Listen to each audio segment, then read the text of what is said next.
so honored and so thrilled to be here. First, I want to acknowledge my partners, Hala Corey, Suzanne Sterling, who cannot be here, and Carrie Kelly.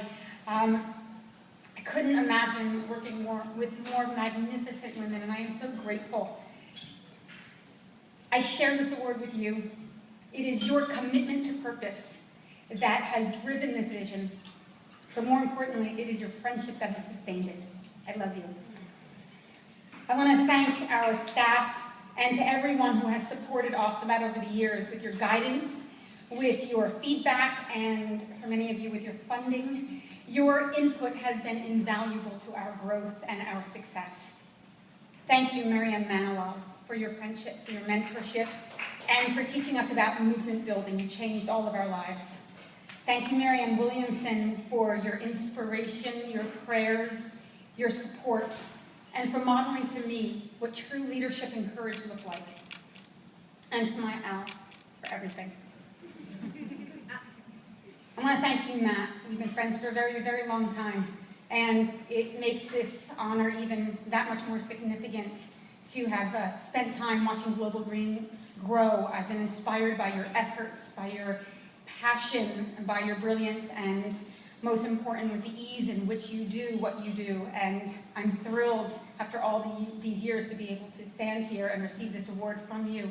And I want to thank you and everyone at Global Green for recognizing the efforts of Off the Mat with this award. And we look forward to the many, many ways that we will collaborate together and play, I hope, in the future.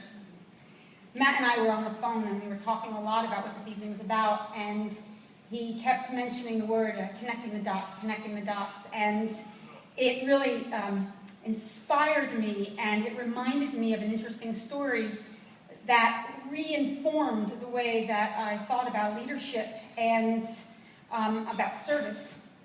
In 2007, I visited an orphanage in Uganda that sheltered children orphaned because of HIV/AIDS. It also coexisted as a permaculture farm, and the children were taught skills to work the land, and it would also provide them with potential income for the future. So I was curious about this particular model and interested in learning more about their projects, and that perhaps there was an opportunity for us to be able to support them and fund them. When I arrived, of course, I was greeted by dozens of children, absolutely excited to show me around. The directors had the children explain to me what permaculture was, the ways in which they worked with nature, and how nothing was wasted. One small boy in particular I remember took absolute delight showing me how chicken poop was used to paint the fence that I was leaning against. That evening we sat down to dinner.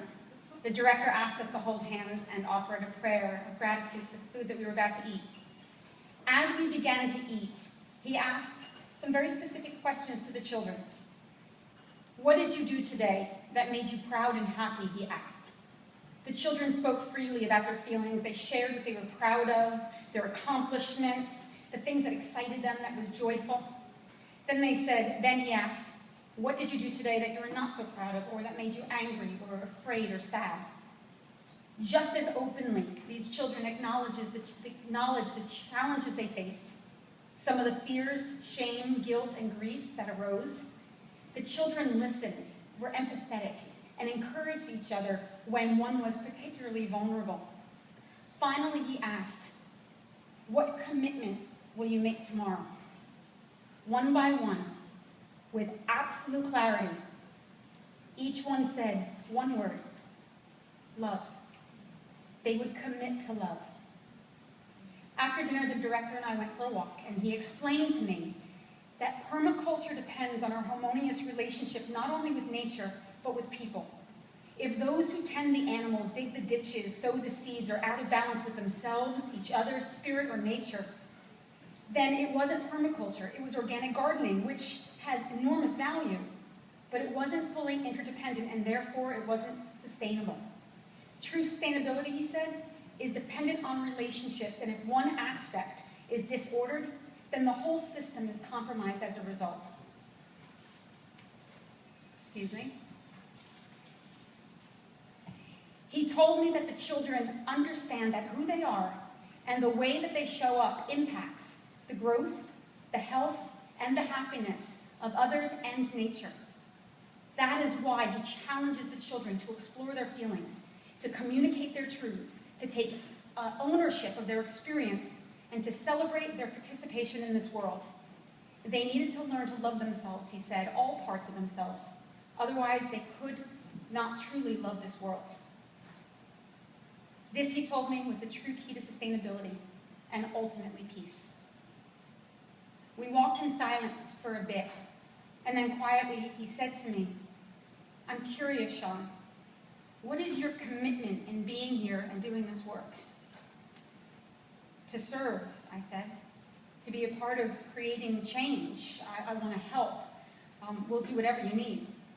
He smiled and said, "Thank you, but there is only ever one answer to that question. Come back when your only commitment is to love. Anything less, and you'll just be in the way. Stay now, and you'll help dig a ditch. Come back committed to love, and we'll teach you how to fill a hole." It is in this spirit, love, relationship, and connecting the dots, that we created Off the Mat into the world. OTM is a movement that believes that to create positive change, love, and a deep respect for interdependency must be the motivating factor that drives our actions. OTM builds leaders. We seed small circles globally to activate change. We create sustainable projects internationally.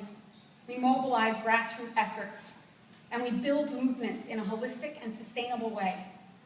Above all, we are committed to offering a transformational process through yoga and other modalities that leads to self-awareness, healing, and the understanding that peace is not only possible, but inevitable when we stand together united as one.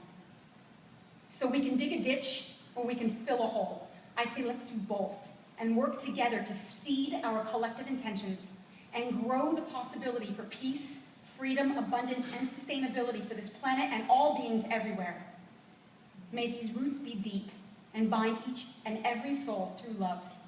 And may our commitment to serve this love be what drives our vision for change. Thank you. I am so honored.